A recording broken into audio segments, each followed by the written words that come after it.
प्रवासी टीचर का प्रोपगंडा ना चलाओ। जो भी है आपने आधुनिकीकरण की जो बात कर रहे हैं, आधुनिकीकरण का केंद्रांश क्यों नहीं दे रहे हैं? शबनम पांडे जी बताएं क्या कर रहे हैं? क्यों उन बच्चों को जो है स्कॉलरशिप क्यों नहीं दी जा रही है? शबनम जी, ये केंद्रांश पर आके रटक गए। मिड डे मील क्यों नहीं मदरसे के बच्चों को दिया जा रहा है? की तरफ से तो मदद मिल रही है, केंद्र की तरफ से मदद नहीं मिल रही है। बताएं क्या उनको हो गई बात, उनको जो है मिड डे मील क्यों नहीं दिया जा रहा है? हाँ, उनको कापी किताबें क्यों नहीं दी जा रही है? ड्रेस जूता क्यों नहीं दिया जा रहा है? अब सुनिए ना, सुनिए थोड़ा, मतीन जी सुन लीजिए भी। मतीन जी देखिए, अगर योजनाएं वहां नहीं पहुंचाई गई और वो नहीं सुचारू रूप से चल रही है तो जांच करने क्या आ रहे हैं? जांच उसी की करने जा रहे हैं जिसमें आर्थिक मदद मिलकर योजनाओं को शुरू किया गया है, शायद आपके संज्ञान में नहीं है। और आप अगर केवल भारतीय जनता पार्टी को दोष देना चाहते हैं तो भारतीय जनता पार्टी सरकार के पहले भी सरकारों ने फर्जी मदरसों का भांडाफोड़ किया था और हमने भी किया है। आपने देखा कितने मदरसे ऐसे चलते थे जहां अनैतिक कार्य होते थे, जिसमें बच्चियों को रेस्क्यू किया गया, ये आपने देखा होगा। आप उससे इनकार नहीं कर सकते। आज मुख्यमंत्री जी कालपी गए, वहां स्कूल चलो अभियान में, तो क्या सारे प्राइमरी स्कूल के टीचर आपकी तरह लड़ने लगे कि क्यों वो चले आए स्कूल में भर्ती कराने बच्चों को? देखिए, सरकार का काम है, चाहे मदरसा हो या प्राइमरी स्कूल है, बच्चों के दाखिले के लिए प्रोत्साहित करना, जागरूक करना। अगर योजना पहुंचाई गई है तो सुचारू रूप से चल रही है कि नहीं, उसको चेक करना। मिड डे मील बच्चों को करा दीजिए, ड्रेस करा दीजिए, जूते करा दीजिए, कापी किताबें करा दीजिए। अरे तमाम योजनाएं हैं, कुछ तो मदरसों को दे दीजिए। अरे हम कह रहे रोज जांच कराइए, आप बात रोज बच्चों का स्क्रीनिंग कराइए, कैमरे मदरसे में लगवा दीजिए, सब जांच पड़ताल स्क्रीनिंग सब कुछ। आप वो थंब वाली अटेंडेंस करा लीजिए। अरे तो उन्होंने बोला तो, मगर कम से कम बच्चों को उन्होंने बोला, सुनिए ना, तो अरबों रुपए आ चुके हैं मतीन साहब, अरबों रुपए। आप उसकी आर्थिक मदद की बात मत करिए, अरबों रुपए मदरसों में खर्च हो चुके हैं। मतीन खान साहब, उस बहस से कोई फायदा नहीं जो आप करना चाह रहे हैं।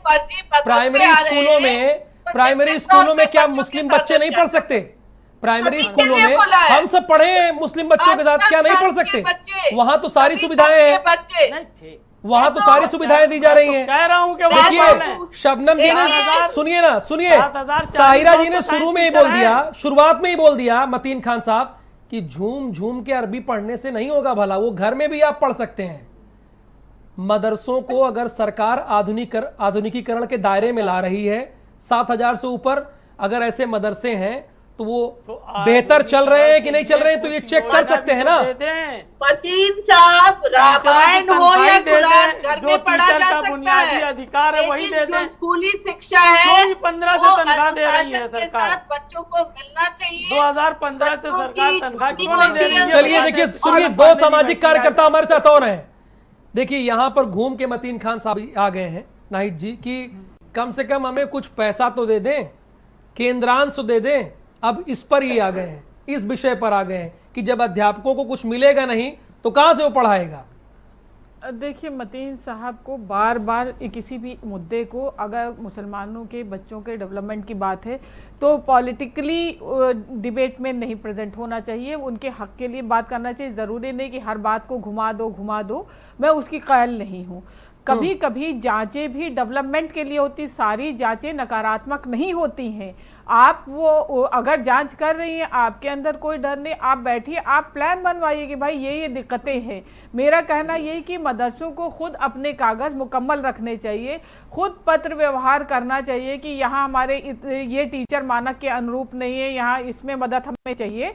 वो एक प्रस्ताव बना करके तो सामने आए, इससे काम नहीं चलेगा। और बिना कहे मैं कहती हूँ सारे मदरसों को अपने रिसेप्शन पे एक बोर्ड लगाना चाहिए कि हमें किन किन मद में सरकार से मदद मिल रही है, ट्रांसपेरेंसी होनी चाहिए, तो किसी को कोई दर्द ही नहीं होगा। आप डेवलपमेंट में बात कीजिए ना, क्यों आप नहीं बात करते हैं? आप खाली उसको घुमा घुमा के जलेबी की तरह गोल गोल बात मत कीजिए। आप अपनी बात अगर सरकार से भी फायदा लेना है तो वाकई में डिबेट पे डिबेट की तरह करना चाहिए। ये नहीं कि हम हमेशा डिबेट में देरी तक दिखते रहें।